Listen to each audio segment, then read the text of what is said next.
An wala tanga diok ka paikel ron kina dangro widien jandang ro de bakal bana jawan chalat ka chanong kare jam bana jaling na me a breaking news re dwaran kone dia alten chal kenwari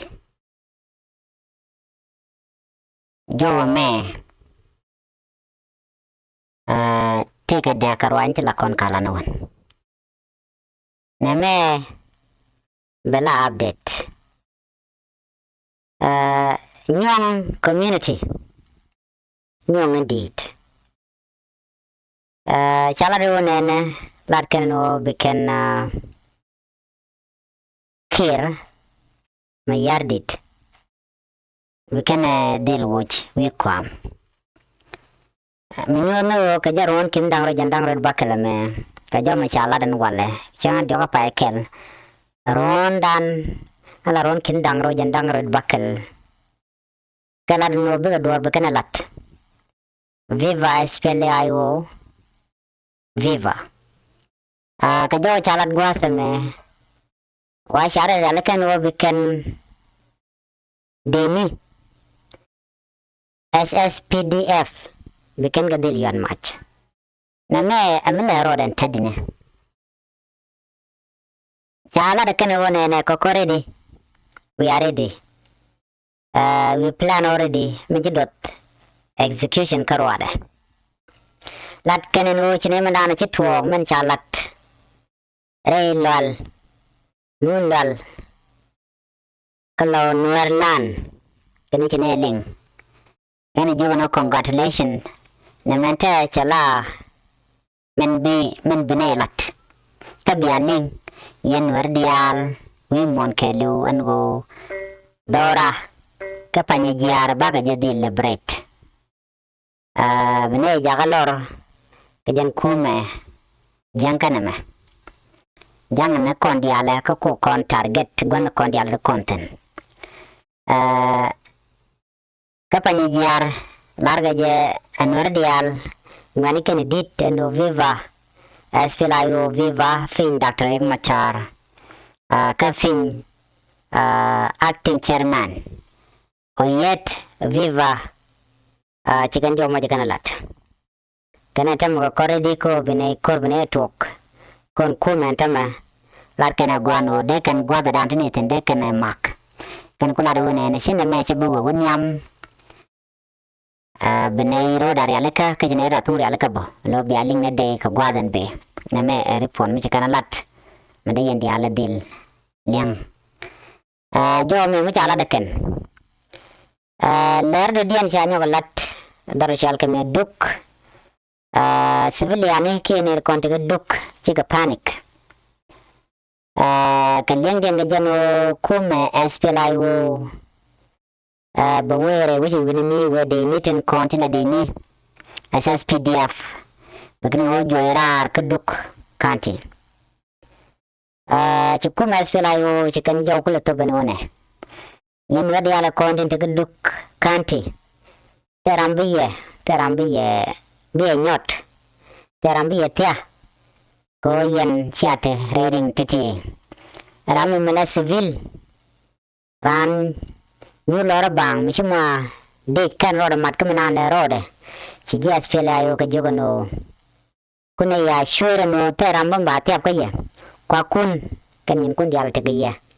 Terambega tiap. Yen do canty. Shop panic.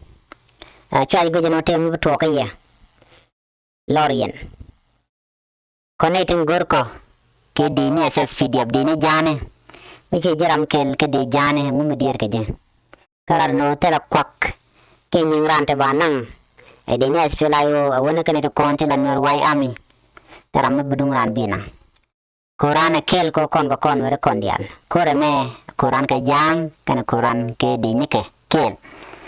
Gorgan Dinikaro, Chuanaramu Mamma Duke County. Chijan Guanter as Pilayo. Chajo me chada kwene which with me, and one dial. Yang mendan le rode chilemen changa de no cha kume SSPDF ke lu cha de jot chaja joj don wari ala kan kantin wadang dog dial shadi jasas pdf teroike Dr. Guy ko kan dial chajo erar jen pe tor mai dot kar wada mo melon war ke le bala clean bala free man cha kun la chala do nena yene ko la lon war ke le wajala kel kabrodun atel ni lel yele ret jal ne kel ko yen garam kel we do not ku kelamo ano me makalong lo nuar community wa kan aler se kan rolling la bit ke aler se bugon tar baga dak ko kor baga go jina man chala na mo rek la we ga tin ka loy kel ga baga tuk chere man ta ma si ka munlal si kana free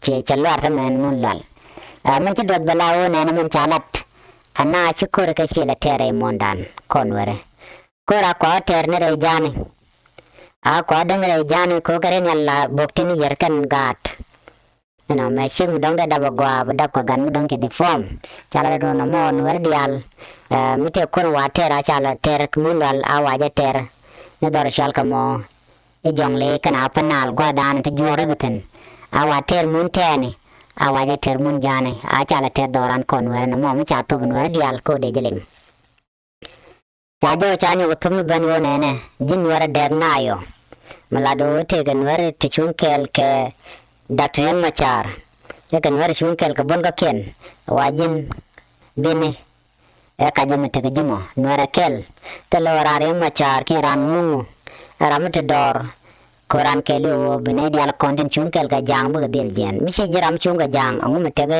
ne ko ne te ka spele ayu yo aja spele ayu chunken kel ko ba koran ba jeter ko re chan wer anakten yene diala kon lenga roina gwasa me bia del ngaje no chena tika kech ano kormo baje del ter ko bonwar ba changalor chamun wari ay dak kade di jak te ka chemical le tenakana tuang kana chagu jeno baje mo mugudi ajan misale ngantama kana sela yo tinta munlal tigalat kan diala no korba kaban kujamo manawo bor bajo nyar ni mun na ka juba bana ka juba an juba ba che tung shek alo che lat kaleng gen ga no chilo nuar community charu den ka bala kel ka ter kan kel so jo me mi kan lat amri ndiala ling ano kwa channel kwa support kwa subscribe ko biar ndiala kon lat krodien bien ga chama la jeka pet gwa da dana pa ka brech biar te ga mal bana jek keler to ko ken no